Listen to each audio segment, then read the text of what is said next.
the CJ2 single leg RDL. Even though the CJ2 was designed, you know, mostly for bilateral load, that doesn't mean that you can do some unilateral movement patterns. Okay, and one of those is the single leg RDL. But the key issue here is to make sure that you understand, you know, your how to position your center of mass so you have a strong base and don't lose your balance. Okay, and the best way to do that is when the camera is facing me. So it's not uncommon, you know, when people do single leg RDL with dumbbells, kettlebells, or similar, to kind of keep a square shoulder and hip, and then they try to keep, you know, their balance by performing the single leg RDL, but again, keeping that shoulder square to the ground. That will be true if both feet are on the ground because your center of mass now is dead center. Okay, so that would apply. Not with single leg RDL. The center of mass changes, and that also applies with the CJ2. Let me show you. I'm going to live here, CJ2. My foot is going to be, well, it doesn't matter where I am, you know. The CJ2 or the barbell is going to line up with my front foot, okay? Now, because of the configuration, you know, of the landmine system, I'm going to be leaning just slightly forward. Can you be vertical? Yeah, I like to be just slightly forward. Now, the most important thing here is that your center of mass is not square. It's going to be tilted slightly to the loaded side. In my case, is my right side. Okay, so notice that as I flex my hips, okay, my see, I'm going to be tilted. I'm going to be favoring my right side, so my left's going to come up and my right's going to come down. And the reason is because I want to shift my body weight to my right side.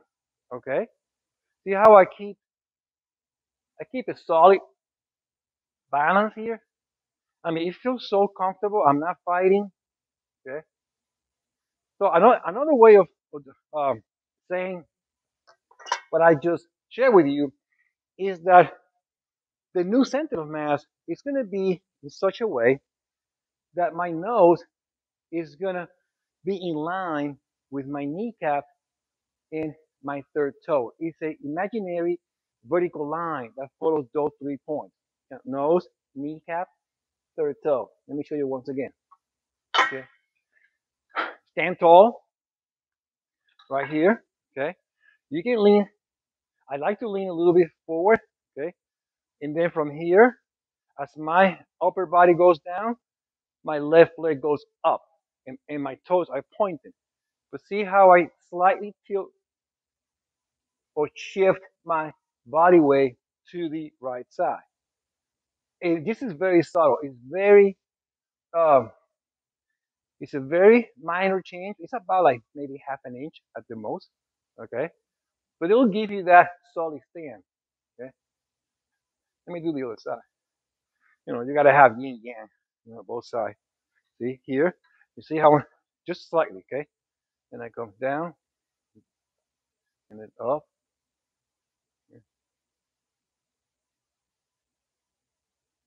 Now another key that I want to point out is that as you go up and down, is my left forearm is my upper body, and my right arm is my lower body. Imagine that I'm moving my body in it like a seesaw.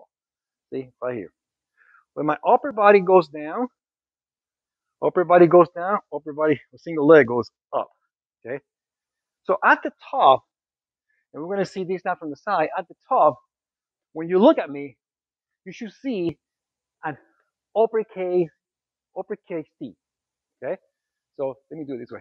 Uppercase T. All right. So let's go ahead and do it from the side so you can see what I'm talking about.